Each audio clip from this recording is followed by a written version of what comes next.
Quelles sont les peurs que nous utilisons souvent donc comme raison pour sentencer, pour juger les autres des personnes passibles d'être éliminées de mort? Il y en a beaucoup dans notre quotidien. Personne n'est exempt. Un simple exemple.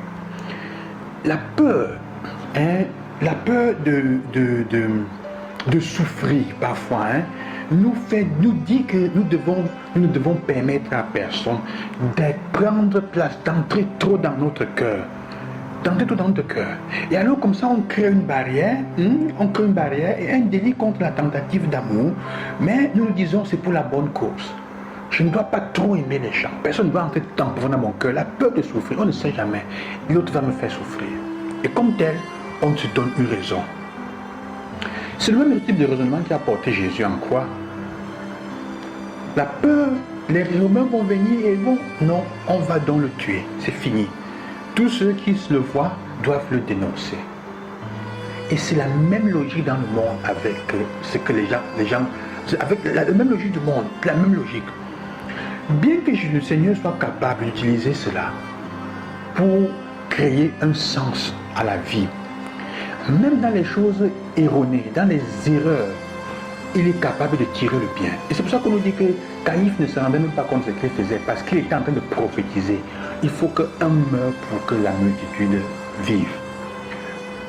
Ils ne le disent pas de la même façon. Ce n'est pas que Dieu accepte qu'on utilise le mal pour faire le bien. Non. La manière de laquelle Caïphe le dit, c'est pour son propre égoïsme. Mais il ne se rend pas compte qu'en fait, c'est ce qui va arriver. Jésus va donner sa vie pour libérer l'humanité. Mais non pas les libérer des Romains, mais les libérer de quelque chose encore de plus grave, de bien plus fort, du péché de la mort éternelle qui est la séparation complète et totale de Dieu. Dieu ne supporte pas le mal. Ce n'est pas qu'il cautionne ce que Caïphe a fait. S'il a la capacité de savoir tirer le bien du mal, cela arrive parce que lui seul est capable de le faire.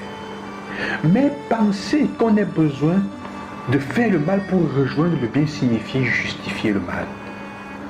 Malgré tout ce qui est en train d'être fait, le geste de Caïphe et de ceux avec qui il est un homicide. C'est mauvais. C'est un mal.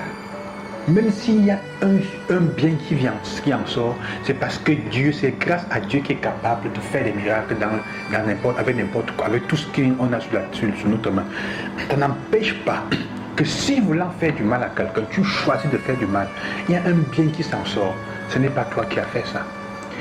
Tu as choisi de maltraiter un enfant, tu l'as mis en difficulté, tu t'as poussé, tu as fait souffrir et la personne a réussi quand même à se relever de l'avant.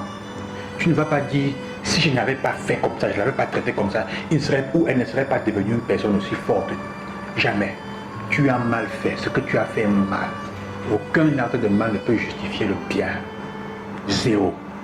Il n'y a que Dieu qui est capable de faire tirer, de faire sortir du bien de certains mots. Mais ton acte de mal reste.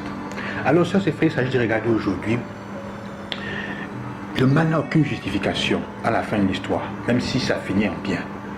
Quelles sont les peurs de mal que je choisis pour éliminer les autres dans le quotidien? Qu'est-ce que je mets sur le dos? Faites attention à telle personne. La personne là, cette femme là, cet homme là, c'est un sorcier, il est méchant. Faites attention parce qu'elle va, tu as quelle preuve? Mais il faut faire peur pour faire passer ces raisons. On n'a pas toujours besoin d'une raison valide. Notre temps utilise une peur valide pour faire passer ces raisons. Même nous aussi. Que Dieu vous bénisse et qui vous garde et qui vous aide à ne pas utiliser les raisons de la peur pour obtenir ce que vous cherchez. À demain, loué soit Jésus-Christ.